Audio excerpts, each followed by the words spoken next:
Hello, I'm Uh, Rose Caiola, and today I'm with Tara Fields. Welcome, everyone. Tara is a marriage and family counselor. She has over 28 years experience. She's the author of a book called The Love Fix. And today we'll be speaking about what happens in relationships when we don't know how to communicate. Tara is going to help us fix them. Welcome, Tara. Thank you for having me. I'm very excited. Tara, relationships are hard, right? You talk about, those five conflict loops. Can Mhm. you explain a little bit more thoroughly what they are for our audience? Well, in the 28 years that I've been doing couples work, I found that there are five conflict loops that most couples fall into.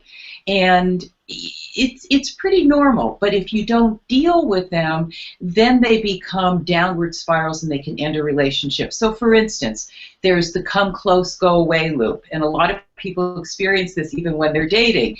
Every time I get close, he pulls back, or vice versa. So Mhm. the opposite of that, and this is the most challenging for couples, and the one that will portend divorce at the highest level, is an interdependent relationship.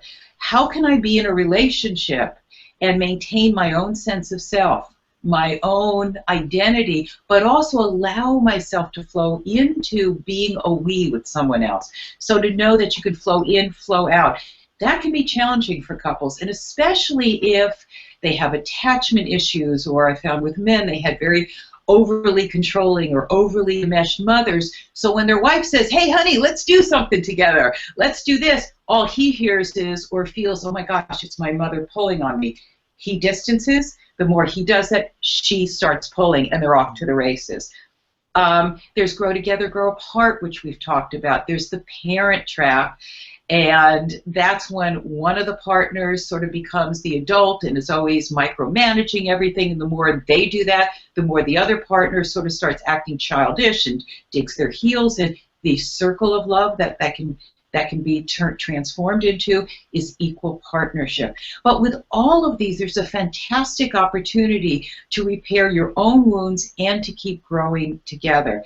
There's testing, 1, 2, 3, and the opposite of that is profound trust. Sometimes over time, let's say you stop having a sexual relationship, and one partner might just be checking in on Facebook on that old boyfriend, or flirting a little more, or testing boundaries.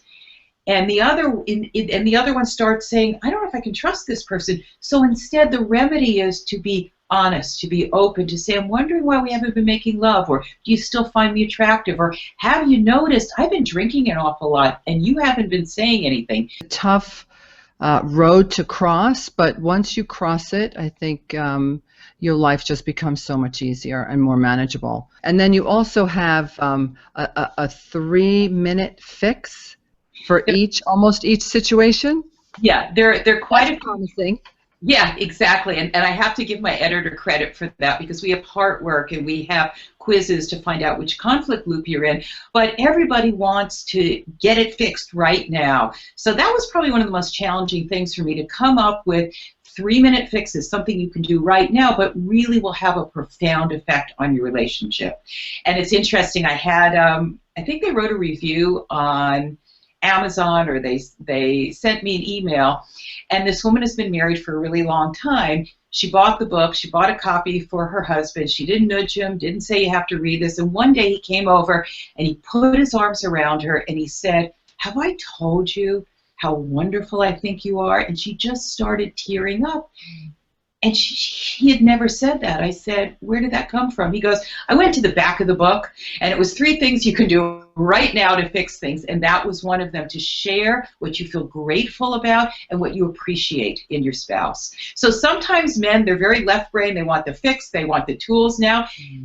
We can take their lead. We sometimes, as women, we process feelings, and we've got to read every single word. They're saying, "Just give me those tools. I'm going to make it right now." So let's talk a little bit now about, what happens in a situation where one partner cheats on the other. Like, how do Mhm. you repair that relationship? Yeah. So I knew that that was going to be a very important chapter in the book, and that's in the blame game and the shame spiral. Because when there's been an affair, there's a lot of blaming, but there's also a tremendous amount of shame. Shame for the person that is saying, shame on me for not trusting my gut. I thought something was going on. Shame on you for betraying me. And what I found is when the person who did the cheating is totally committed to rebuilding the trust, to repairing the relationship, that I know that we've crossed into the land of we're going to repair this when they start feeling authentic shame. I feel authentically ashamed about what I did. Not like, oh, I feel terrible, but really, I'm really feeling and seeing and experiencing the kind of pain that I've caused you and how I've betrayed you and how I have violated this relationship. So it takes work, and I've laid out all the steps that the individual has to take to repair the relationship and what needs to happen as a couple. Because if the person that's cheated has done everything that they need to do to rebuild the trust, they've really heard your anger. They understand how easily you can be triggered if you're 5 minutes late, done everything to rebuild the trust. You've really started looking at what was going on that maybe both of you didn't want to talk about because there was a fear of being open and being honest.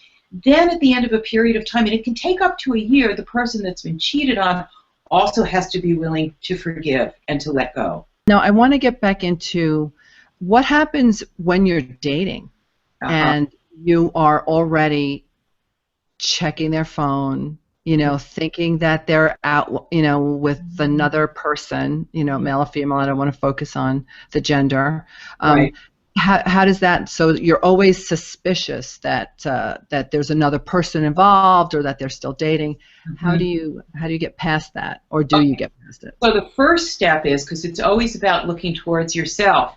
Have I brought trust issues into this relationship? Was I betrayed in a previous relationship? That's true. I get it. Second thing is, maybe you don't have trust issues, and there are these red flags that are saying, my gut is telling me I shouldn't really trust him or her, and instead of saying, hey, I just have a feeling that you weren't in your office until 3 in the morning, maybe that's me, but you have to have the emotional courage to say something to the person you're with.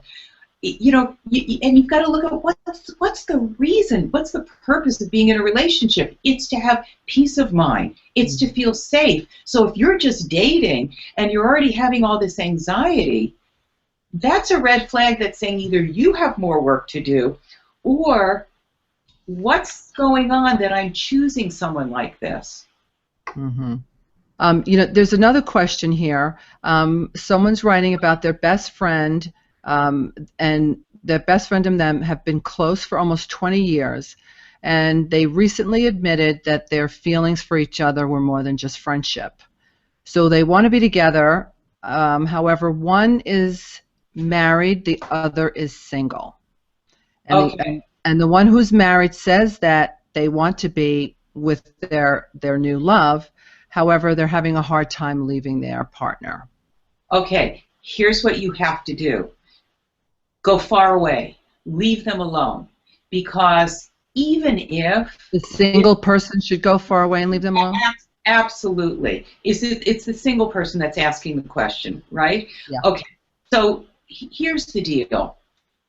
If somebody's married, they may not be dealing with the issues within their own marriage, and it's so easy to idealize you, to say, oh my gosh, it's just 20 years, it's so wonderful, I look forward to you at work. Well, there's a big difference between who somebody is at work and who somebody is that you're sharing your life with, that you've gotten sick with, that you have problems with your kids with. But here's the most important thing. Maybe you two are meant to be together. I have no idea.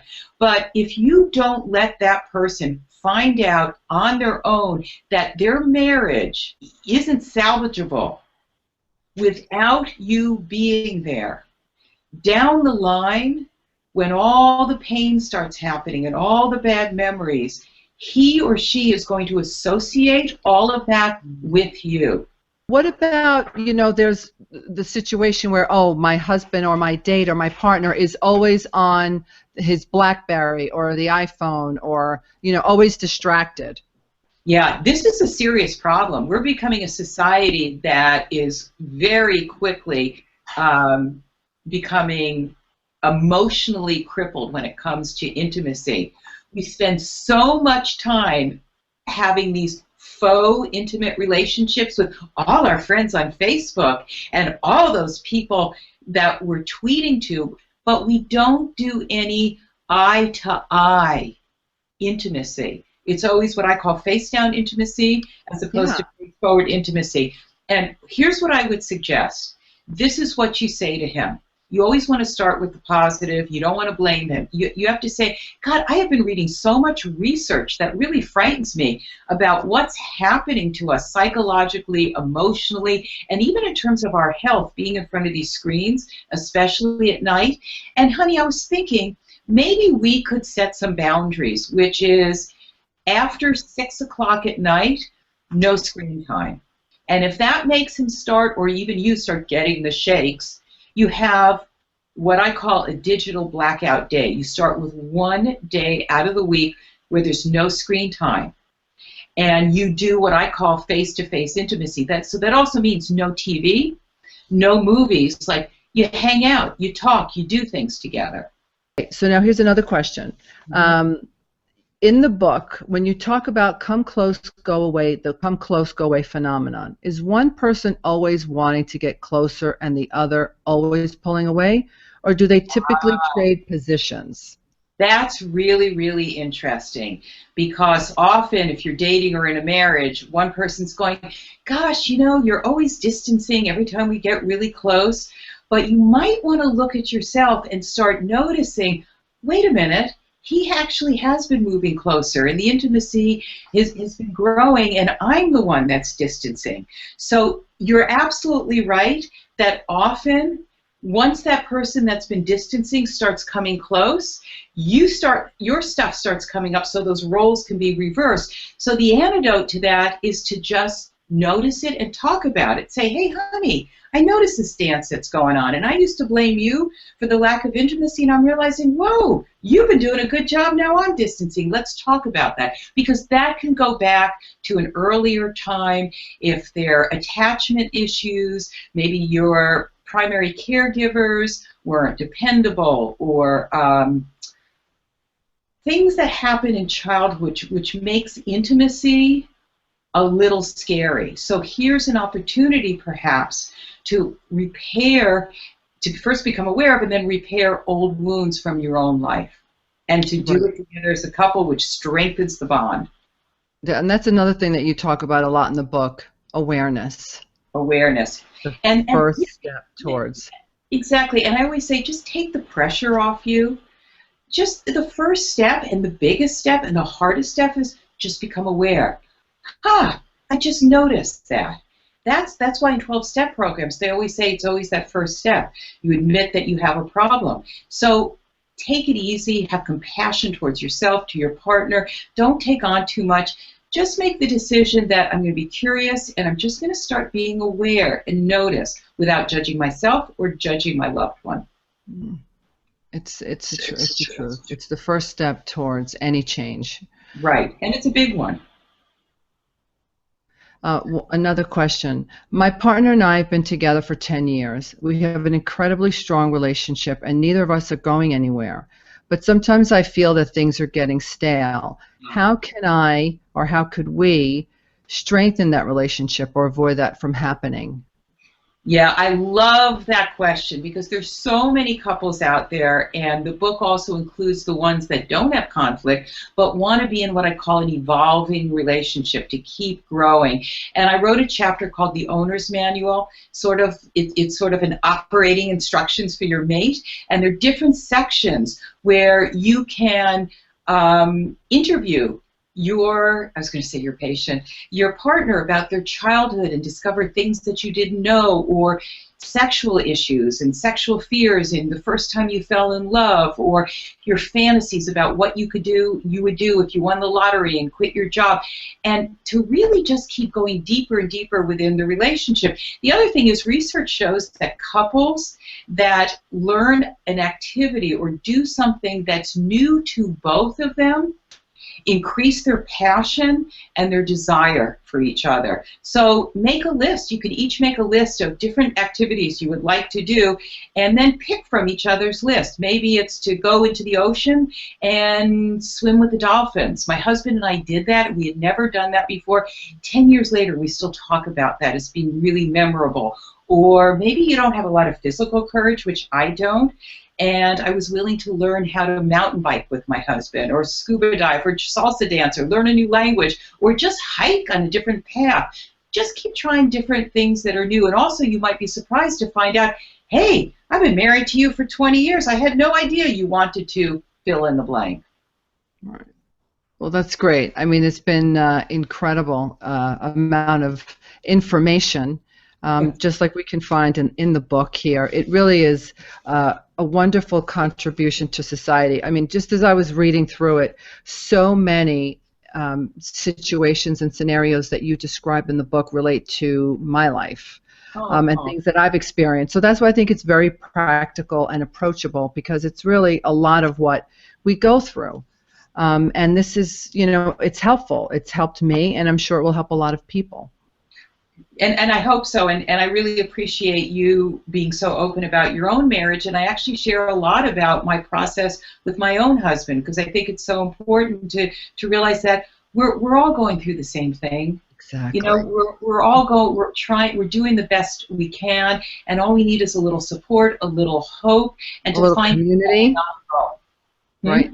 And a little community, knowing that we're not alone. That's right, knowing that we're not alone, which is what I know that you do, and hopefully reading about the couples in the book, other couples will find out that they're not alone. Not only are they not alone, and they're couples and individuals that struggle with the same thing, but they found a way to transform their struggles into a deeper love and a bond. Yeah. Well, thank you so much. It really was a wonderful experience, and I'm sure our audience will get a lot out of it. I'm Rose Caiola with Dr. Tara Fields. Tara, please tell us where we can find you. You can go to my website. Go to the Love Fix. That's right. The Love Fix is on Amazon, Barnes & Noble, all the local bookstores, and you can go to tarafields.com, and I blog, and there's all kinds of information there. And it's been a joy. Namaste, Rose. I appreciate you. Namaste. Bless you, and the work that you do.